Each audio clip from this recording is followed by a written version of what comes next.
Hi, and welcome back to the House of the Stag YouTube channel.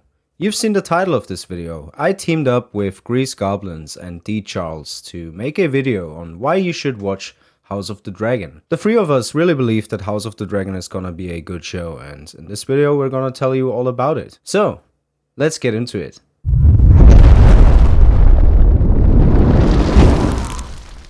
The ending of Game of Thrones was very controversial, to say the least, and many fans believe that this franchise was dead and gone. So this of course begs the question, well, why would I bother watching another show, another Game of Thrones show? Why would I go back to Westeros? Well, because a lot has changed. It's an entirely different thing now, and I wasn't as optimistic when it all started. When they were talking about the Blood Moon prequel, I was ready to say goodbye to this franchise for good. But thankfully, it got cancelled, and it actually cost HBO quite a lot of money. They've lost $30 million from that single episode alone, that single pilot episode. They didn't really believe in this show, so they went ahead with House of the Dragon.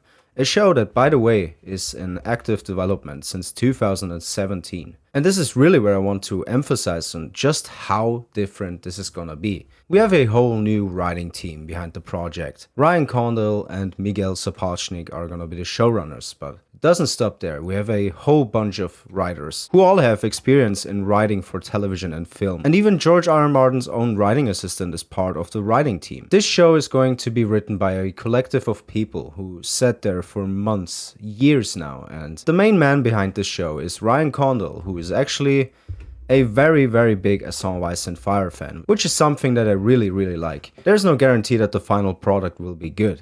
Doesn't mean that, but George R. R. Martin approached Ryan Condal, not the other way around. They have known each other for years now, and I think it's really beneficial because Ryan Condal actually described working with George R. R. Martin or working on House of the Dragon in general as like doing Lord of the Rings but Tolkien is around, and you can just call him and ask him what he thinks of your creative choices. Ryan was working very closely with George, and he always made sure that he gets approval for these things. And George really seems to be involved again. He can't do 2 blog posts now without mentioning how great it is or how amazing the writing is, and I really believe him. I don't believe it's the usual author blindly praising the adaptation of his work for promo purposes. I don't think that's the case here. Another thing that really indicates that Ryan Condal is a great pick for the main showrunner is that he actually pitched Duncan Egg as a spin-off show in the first place. It was rejected and there was a back and forth. I think Brian Cogman was once the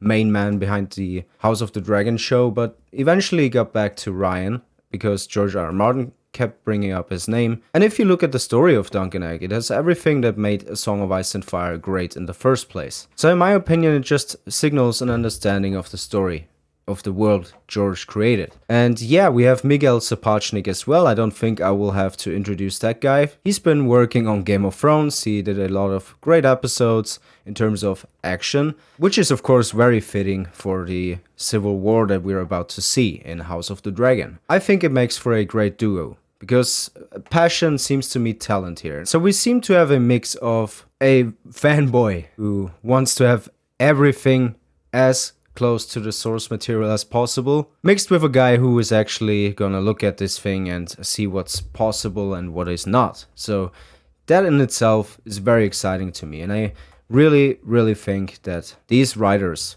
everything I just told you, is the first indicator that House of the Dragon is gonna be a good show. So let's hear it from the Grease Goblins. He's gonna tell you all about the story, and then we'll end it with D. Charles talking about the adaptation. All right, before we get into my analysis on the actual story and what's going to be going on in this show, why I think you guys should watch it if you liked Game of Thrones, and even if you didn't watch Game of Thrones, why you would be interested in this show, I want to say a massive shout out for House the Stag having me on the channel. If you haven't subscribed and liked to his channel at this point of the video, I don't know what you're doing, so you might as well do it. And yeah, so getting into the actual show and why I think you guys, from a narrative point of view, are really going to like this time period and what makes the Dance of the Dragons so entertaining. So I want to parallel the beginning of this show to the beginning of a Game of Thrones and what made Game of Thrones so successful, something I talk about a lot. And the first idea is we have this older king, right, with the idea of who is going to succeed him on the Iron Throne. If we look back at the main show, this was Robert Baratheon. In this show, it's going to be Viserys. And that's what the whole premise of the actual show is going to be built on. You're going to have a lot of politics, a lot of things going on in the background. But what makes this show so unique compared to a Game of Thrones is we have a lot more dragons, right? So in this show, the main idea of armies and all that being the main focus is not going to be the same. The main focus on this show is going to be who has more dragons, how do you use your dragons effectively, and all of that. And without getting into too much spoilers, because I don't want to spoil the show for you guys and what actually happens in the books, but this idea is going to come up of should a woman sit the throne? It's something that they're going to handle in the first couple episodes with Rhaenys, because the way Viserys, who is the current king in the story, how he becomes to the throne is going to be based upon them skipping over Rhaenys. And they have this kind of trial, something similar to what we saw in season 8, but just done in a way better way. And that's going to be kind of the premise of the beginning of the story. Now, as we'll progress, you'll see a lot of parallels to the main Game of Thrones series, where we're going to have this idea of a civil war, where it's going to be a lot of picking sides. Who do you think should sit the Iron Throne? And it leads to a very interesting topic, because we have a lot of morally gray and complex characters within the show itself, right? Whether we have it through Rhaenyra, Daemon, we have it, with the High Towers. There's a lot of different forces at play where there's not really just a couple main players. There's a lot more going on within the story. And I think that element is going to be something you guys are really going to love to see, where there's going to be very high stakes, where no character is really safe, right? And those are a lot of the elements that made Game of Thrones very successful. That's going to be very impactful in A Song of Ice and Fire. Another thing I think you guys are really going to like that is a bit different from the later seasons of A Game of Thrones, what I think is also going to help this show do better, is it has a darker, more realistic tone, where there are these things like the dragons going on, but there's a lot of things based on realism, a lot of motives that make a lot of sense, that make George R. R. Martin such an intriguing writer, right? Where we have a lot of characters that they're not really going for this whole party system.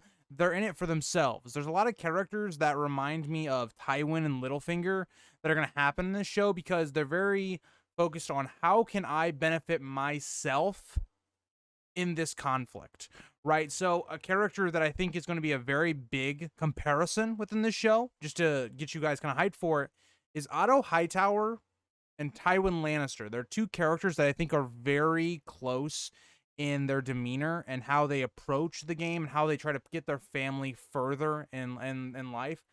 And that's a big one. And there's also a lot of misdirection kind of going on within the trailer. So again, there's a lot going on. But one of the other things that I did want to bring to your guys' attention when we're talking about this video and why you guys should give this show a chance, is that idea that this is going to be, even though there's more fantasy elements coming into it with more dragons and more things like that, we're still going to be in a very realistic tone where there's a lot of self-motivations going on within the show. And I want to talk about mainly in the last section of this video, the idea of why they picked the Dance Dragons of any other time period that you could do in A Song of Ice and Fire. This time period is the most influential within the next 150 years after its events, right? Because this is basically going to be the telling of the story of how the dragons die off and how the Targaryens as a whole lose a lot of their power, right? The events that we see with Robert's Rebellion and A Game of Thrones even further down the line cannot happen if this civil war does not happen, right? So without, again, going into too many details, there's going to be this situation where the whole continent, this is going to be a continent kind of wide event. It even affects Essos on who is going to take the throne, and also how it is going to decrease the Targaryens' power as a whole, right? So that is kind of the main idea that I wanted to talk about, and all of that, wrapping it up on why you guys should get into House the Dragon, why I think it's going to be a really big hit. And yeah, again, I want to say at the end of this, thank you, House the Stag, for having me on the channel. It was a fun time recording the video, and I hope you all had a wonderful day. Before I jump in here, I want to thank House of the Stag for allowing me to be a part of this video.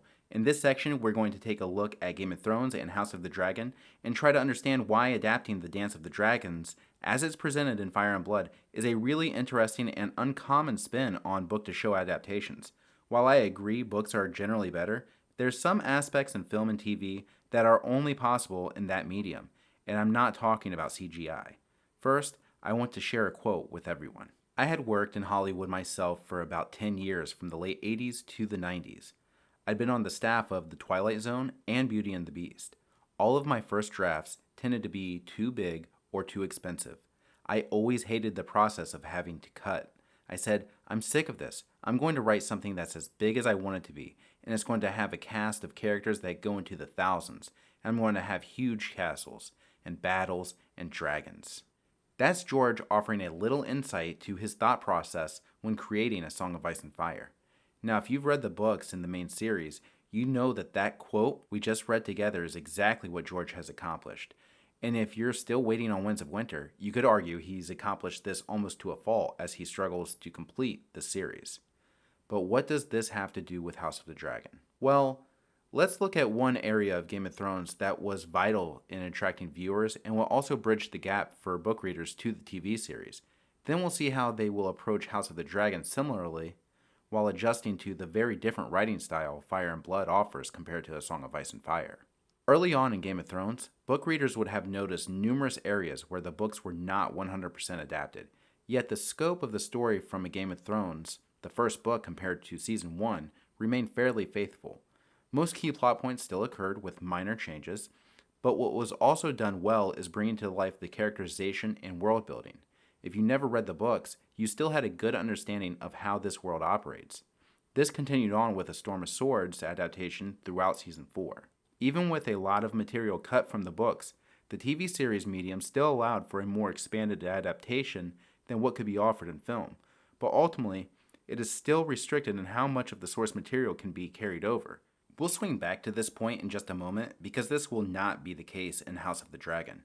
One last thing about Game of Thrones. In the books, having internal thoughts from our characters in POV chapters offered context, but in the medium of film or TV, a character's thoughts and motives can only be discovered through one of two ways: dialogue, which can be a negative if it offers too much exposition, or what works best is if we can visually understand a character by their physical actions. Granted, Game of Thrones had a tremendous amount of source material to offer the actors greater direction, but if you recall, most of the actors have admitted that they had never read the books.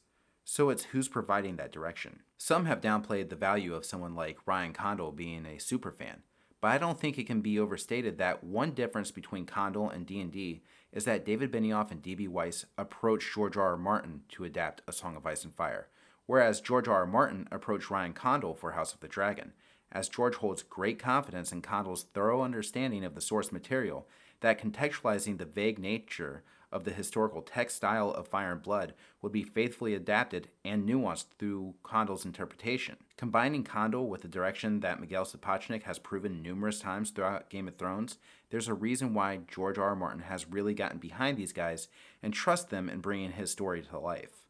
Now, speaking of story, I said I wanted to swing back to this. As faithful as you may be to the source material as a reader, most people concede that there are moments in TV and film that are better than in the books. Not many moments, but a few, like Arya and Tywin, for example, in Season 2. A few moments ago, we read a quote by George R. R. Martin. In that quote, George complains of his time in Hollywood, constantly having his scripts cut and reworked and cut some more. This is true for any screenwriter if they're working for a studio or on a TV series. It's very common. This is an area of concern that's going to be flipped on its head. It depends how far back they go in the timeline and how far before the dance and after the dance, as far as how much of Fire and Blood will be brought over from the book. But this isn't A Song of Ice and Fire. There won't be an absence of details or nuance. In fact, the exact opposite will be true. Moments that are one paragraph could turn into half of an episode if they really want. The reason why most people enjoy books over an adapted film is because there's so much more detail and things are expanded much more in a 700-page epic novel than they are in the translation scene in a 2-hour-long movie. So going with a TV series is always the best route for these larger novels, as you can expand out in 10 one-hour episode season allowing you to retain far more original material. Quick rule of thumb, every page written in a screenplay translates to about 1 minute of screen time. So we're looking at roughly 600 script pages per season. Take a look at how long the dance actually lasts in Fire and Blood. It's about 300 pages. Usually, screenwriters are condensing. D&D had to condense. However, House of the Dragon will be an expanded telling of the Dance of the Dragons. Now, this way of adapting isn't brand new. Short stories are adapted all the time, but they usually aren't fantasy epics trying to be on par with a giant like Game of Thrones. So this area is a bit different. Now, with the historical textbook style of Fire and Blood, this leads to another interesting aspect to this adaptation. What does it mean to be faithful to the source material when the source material is deliberately presented with a bias that makes the truth unreliable?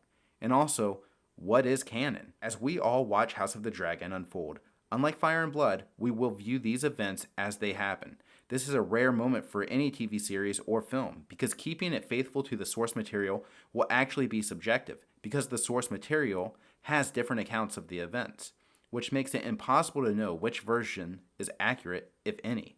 House of the Dragon will present us with the one and only version of how things truly unfolded. It's common for book readers to criticize show-only fans for not knowing the source material, but in the case of House of the Dragon, Fire and Blood has uniquely made itself unreliable. Only very silly book readers will complain about what is left out, because for numerous reasons, House of the Dragon will have no choice but to add far more than it will cut, which is poetically fitting considering the author's motive to leave writing for TV to go back to writing novels, because this studio isn't cutting anything, it's adding and making it bigger. And that's all we have for today. Thanks again to both Grease Goblins and D Charles for their amazing work. I really like these channels, definitely go check them out, you won't be disappointed. But yeah, House of the Dragon is exactly 1 week away now. It's gonna air in 7 days. Can't wait for it. We're gonna be very busy all throughout the run of the show. We're gonna have weekly episode reviews, Q&As, as well as podcast episodes for you. And yeah, feel free to comment down below. Do you think House of the Dragon will be good? Are you excited for it? How are you gonna watch the first episode? Leave it down below. Let's talk about this show. That's all we have for today. Thank you so much for watching. I hope you enjoyed this video. Take care and see us later.